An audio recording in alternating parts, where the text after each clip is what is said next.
Now that our little one has arrived, let's celebrate with a baby shower. Since it's your first grandchild, we're hoping for some extra love in the form of generous gifts.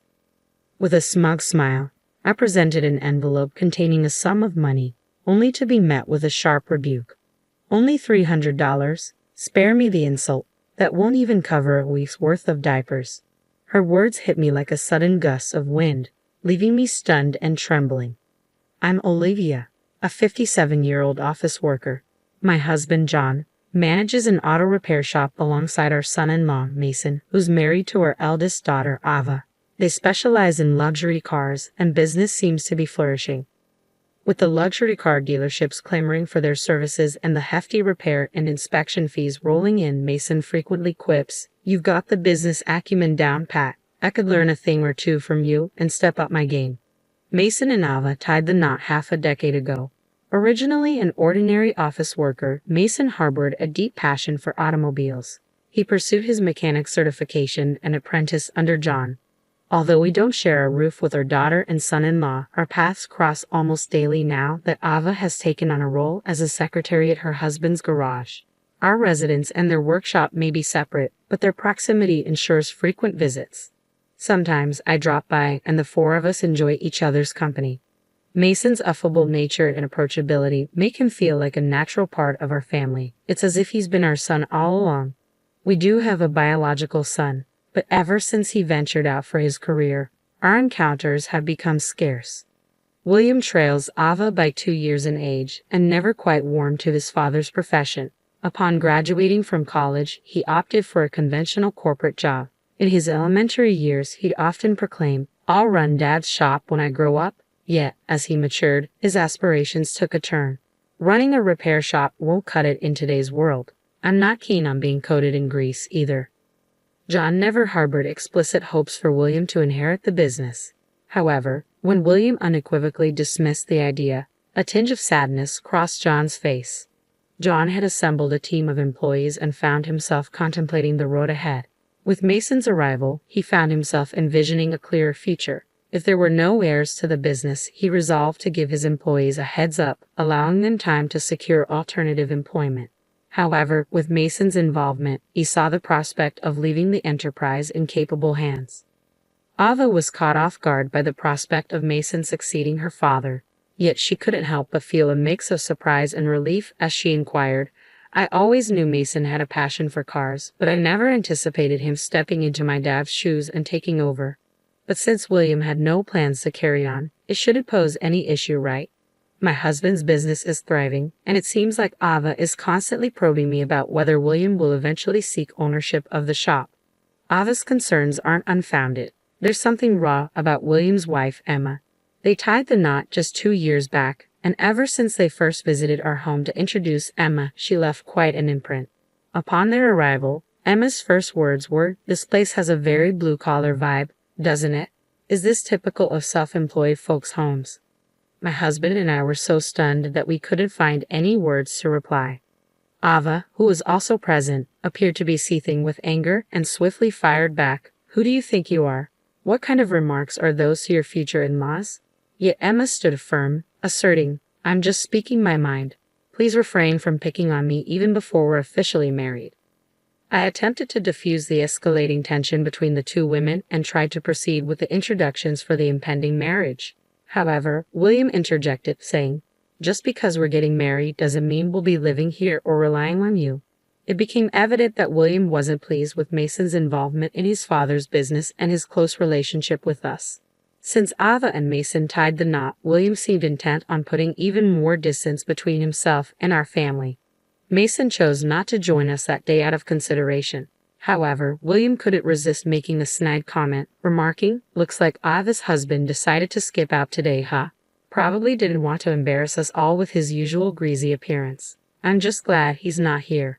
Despite his earlier claims that he had no interest in taking over my husband's shop, it was apparent that William might harbor some resentment towards Mason, who wasn't a blood relative, potentially becoming the successor. His words ignited a surge of anger within me, and I couldn't help but fire back. "Are you feeling jealous of Mason now? You were the one who adamantly declared you had no intention of taking on your father's business." My typically mild-mannered husband intervened, trying to diffuse the tension. Let's not allow anger to consume us, everyone. Since William's fiancée has taken the initiative to introduce herself, let's strive to get along. Despite my husband's attempt to maintain peace, I found it increasingly challenging to contain my frustration. Yet before I could say anything more, Emma interjected. I don't particularly care. I never had any intention of getting along with you anyway. She addressed us with an air of condescension, speaking down to us as if we were beneath her. Despite beginning to calm down at my husband's soothing words, both Ava and I found ourselves growing irate once more. We exchanged stern glances with Emma, but she seemed to derive amusement from our agitation. You common folk are so easily riled up. Coming from a family of privilege, I can't say I've ever experienced anger, she chirped, proudly flaunting her upper-class background.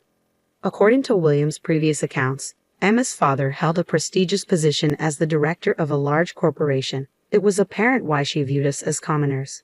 The prospect of such a woman becoming our daughter-in-law weighed heavily on both Ava and me. Even my husband seemed to recognize the untenable situation. He proposed to William and the others, perhaps it's best we conclude our meeting for today. After all, this was intended to be a simple meet and greet. The two of them hastily departed, leaving a lingering tension in their wake. Even after their departure, Ava was still ablaze with anger. Who does she think she is? Boasting about her upper-class lineage just because her father holds a directorial position in a company. She's overstepping her bounds. Even my husband, who had been attempting to pacify us, appeared taken aback. William certainly has his hands full with that one. I'm apprehensive about what lies ahead, he remarked, letting out a heavy sigh. He recounted to us the challenges Emma had presented during the wedding preparations. On the eve of the wedding, Emma deliberately paid us a visit and remarked, "Please ensure you scrub yourself clean, future father-in-law. And do make an effort to dress appropriately, future sister-in-law. You must be aware of your own appearance, right? After all, you're not exactly the epitome of beauty. At least try to present yourself decently." Her words dripped with sarcasm as she spoke. I felt a surge of anger rising within me, ready to retort, but my husband interjected calmly, "Noted. We'll ensure there are no disruptions." Emma appeared momentarily taken aback by his response. It seemed she had anticipated a more heated reaction, but my husband's composed reply left her at a loss for words. With a dissatisfied expression, she exited the scene, unable to provoke the desired reaction from us. The following day, at the wedding ceremony, Emma stepped forward in front of our family and delivered her usual barbed remarks. "It's embarrassing for everyone to associate with your relatives, so kindly keep them in check. And as for this pervasive oily smell in the vicinity, it's all thanks to you," she sneered, unable to resist her habitual snidiness. Upon meeting Emma for the first time, Mason wore a fascinated expression and remarked, "I had heard some rumors, but she's even more intense than I imagined." Normally sporting long, unkempt hair and a beard, Mason had tidied up his appearance for the occasion, dressed sharply in a suit, leaving Emma with no grounds for complaint. Though, he added with a hint of mischief, I kind of wish he'd shown up in his usual work attire, long hair, and all, just to see Emma's reaction. Following the wedding, we received no word from William at all. Concerned, I voiced my worries. "I wonder how William is holding up." My husband, sounding resigned, replied, "No news is probably good news." I was worried too, but reaching out might only rile up his wife. Let's wait for them to reach out to us. During their previous visit for the marriage introduction, it had been made abundantly clear that they wanted minimal interaction with us, making it difficult for us to initiate contact. 2 years passed without a single word from William. Emma's behavior at the wedding continued to be a topic of conversation among us. Whenever my husband, Ava, Mason, and I gathered for a meal, the subject inevitably arose. I don't think Emma even knew who I was. No one bothered to introduce me to her. She probably saw me as some rough relative, Mason remarked, eliciting laughter from us. It would have been quite a sight if you had shown up in your typical work attire, messy hair and all. She might have thrown you out, I added, chuckling along with everyone else. The tension at the wedding had been so palpable that Mason never had the chance to introduce himself to Emma. Nevertheless, Mason had seamlessly integrated into our family by now, becoming like a cherished son to us, even in William's absence. Then, out of the blue, one day, heavy snowfall blanketed the area, causing chaos on the roads as cars became stranded everywhere. At my husband's workshop, a surge of requests flooded in from customers needing their cars towed, keeping everyone bustling with tasks. The team split up duties to handle the influx efficiently. My husband and Mason embarked on a job for a foreign car dealer, a routine task for them. However, upon their return, both wore expressions of despondency. Concerned, Ava probed Mason about their mood, but he brushed it off with a casual, "It's nothing." Taking his word for it, I didn't dwell on their demeanor. A few days later, William and Emma unexpectedly appeared at our doorstep, Emma cradling a baby in her arms. At the sight of the sleeping infant, a smile spread across my face involuntarily. Ava, who happened to be visiting, shared in the moment, exclaiming, "Emma, you've had a baby." She reached out to touch the child, only to draw back abruptly, recoiling from Emma's hand with a sharp cry, "Don't touch her with your greasy hands. The smell of oil will rub off." The sight of the baby momentarily swept away my concerns, but it quickly became apparent that Emma remained unchanged, even in her new role as a mother. As tensions thickened, Emma, true to form, remarked, "Now that our little one has arrived, let's celebrate with a baby shower. Since it's your first grandchild, please be generous with the gift money." Her words laced with the usual sarcasm. I hastily gathered $300 into an envelope and passed it to Emma. If I had foreseen the occasion, I would have prepared more thoughtfully. However, her sudden visit left me unprepared, with no time to gather more funds or inquire about her preferences. Snatching the envelope from my hand, Emma swiftly inspected its contents, her voice rising in indignation. "Are you kidding me? Only $300? That won't even cover the cost of diapers." With an uncharacteristic burst of volume, my usually composed husband abruptly reclaimed the envelope from Emma's grasp, his voice thundering, "You will not disrespect us like this. Is William even the father of that child?" His words echoed with a forcefulness I had never witnessed in him before. His assertion about the child's paternity left me utterly bewildered. The intensity of my husband's outburst drew Mason from the rear of the room, his expression marked by confusion as he entered. Yet upon catching sight of Emma, Mason's countenance shifted to one of shock. In turn, Emma, upon noticing Mason's presence, betrayed a flicker of alarm, swiftly attempting to conceal her face. Upon spotting Mason, my husband challenged Emma, "Does seeing Mason jog your memory? You surely recall him from our discussion in your fancy minivan during the heavy snowfall. You were voicing your complaints to Mason. I doubt you've forgotten his face." Despite my husband's pointed remarks, Ava, William, and I remained perplexed, all equally taken aback by the unfolding situation. My husband's next words only added to the confusion. "As the president you were with at the time is doing well, please convey my message. If he intends to engage in extramarital affairs, he should choose a time when it's not snowing, lest he be caught," he stated cryptically. At the mention of an affair, tension gripped Ava, William, and me. We exchanged incredulous glances, struggling to comprehend the gravity of the situation. Emma swiftly rebuffed the accusation, her denial tinged with evident fluster, a stark departure from her usual demeanor. "What are you talking about? The heavy snow? An affair? Your words make no sense," she protested, her composure visibly rattled. At my husband's cue, Mason retrieved his phone and began navigating through it. Meanwhile, my husband proceeded to fill us in. During the heavy snowfall, Emma and some other individual found themselves stranded in a luxury minivan. Mason and I went to their aid. At first, I didn't recognize Emma, but I found it peculiar that there was a baby present in the vehicle. I was heavily masked, sporting sunglasses and a helmet, so she likely didn't recognize me. However, Mason, with his distinctive long hair and beard, would have been memorable even with a mask on. As my husband concluded his explanation, Mason chimed in, "We have everything captured on our car's dashcam. She can't deny it."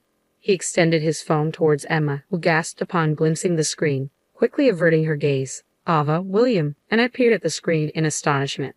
Sure enough, the footage showed Emma and an unfamiliar man berating Mason. "We have a baby on board, and we're already moving. Hurry up." Emma's voice boomed from the screen as my husband and Mason worked to secure chains onto the opulent minivan. The two figures were caught whispering to each other amidst the commotion. My husband's expression darkened as he spoke. "The dashcam may not capture sound, but I heard every word.